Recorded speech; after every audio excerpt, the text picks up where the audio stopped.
ఈశ్వరానుగ్రహంతో ఐశ్వర్యం పొందిన కుబేరుడికి ఒకసారి తాను ఎంతో ధనవంతుడనే అహంకారం కలిగింది. అందువల్ల దేవతలందరికీ మంచి విందు భోజనం ఏర్పాటు చేసి తన గొప్పతనాన్ని చాటుకోవాలని తలిచాడు కుబేరుడు. దేవతలను అందరినీ ఆహ్వానించి శివపార్వతులను ఆహ్వానించడానికి కైలాసానికి వెళ్ళాడు.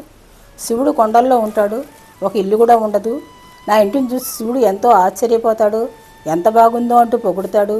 అప్పుడు దేవతల్లో నా కీర్తి ఇంకా పెరుగుతుంది అనే ఆలోచనలతో కైలాసం చేరుకుంటాడు కుబేరుడు. శివుడు సర్వాంతర్యామి కదా, ఎవరెవరు ఎప్పుడెప్పుడు ఏమనుకుంటారో అన్నీ తెలుసుకోగలడు.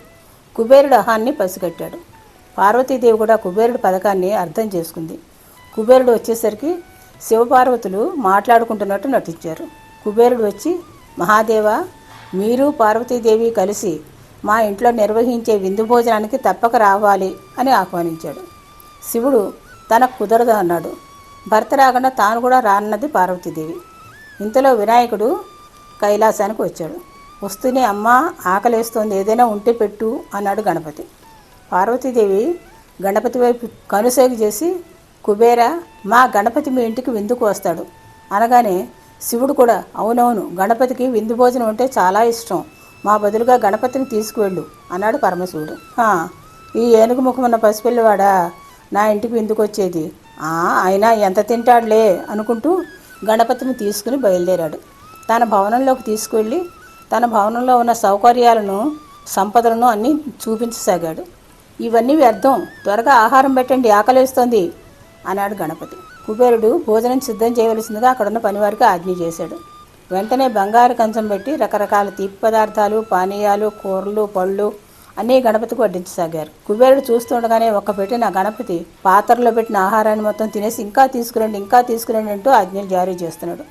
సేవకులు వంటశాలలో ఉన్న ఆహారం మొత్తాన్ని తీసుకొచ్చి గణపతికి వడ్డిస్తూనే ఉన్నారు. అయినా గణపతి ఆకలి ఇసుమంతైనా తగ్గలేదు, కడుపు నిండలేదు. ఇంకా కావాలంటూ గణపతి అడుగుతూ ఉన్నాడు. వంటవారికి ఆహారం వండటం, గణపతికి వడ్డించడమే పని అయిపోయింది.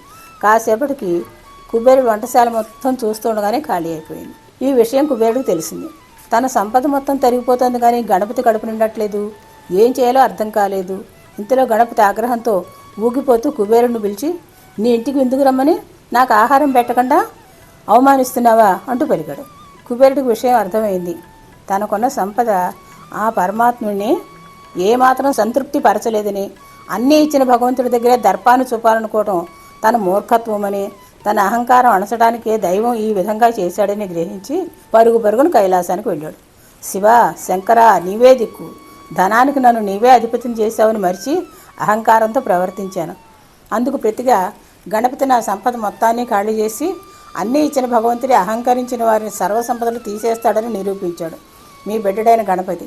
ఆకలి తీర్చలేకపోతున్నాను, ఏదైనా మార్గం చూపించండి మహాప్రభు అన్నాడు. అప్పుడు శివుడు, కుబేరా, నీవు ఇంతసేపు అహంకారంతో గణపతికి భోజనం పెట్టావు, అందుకే గణపతి సంతృప్తి చెందలేదు.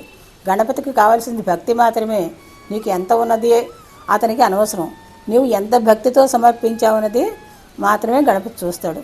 ఇదిగో ఈ గుప్పుడు బియ్యం తీసుకుని అహంకారం విడిచి చేసిన తప్పును ఒప్పుకుని పరమభక్తితో గణపతికి సమర్పించు అన్నాడు.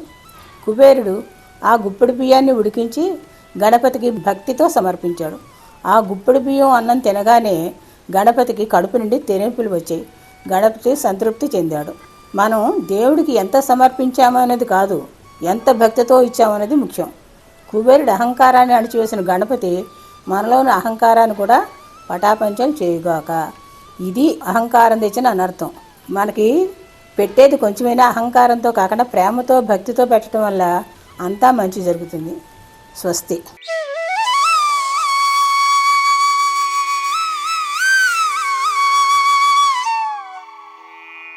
Thank you for watching this video. If you enjoyed it, please hit the like button and the bell notification icon. Like, comment, and subscribe.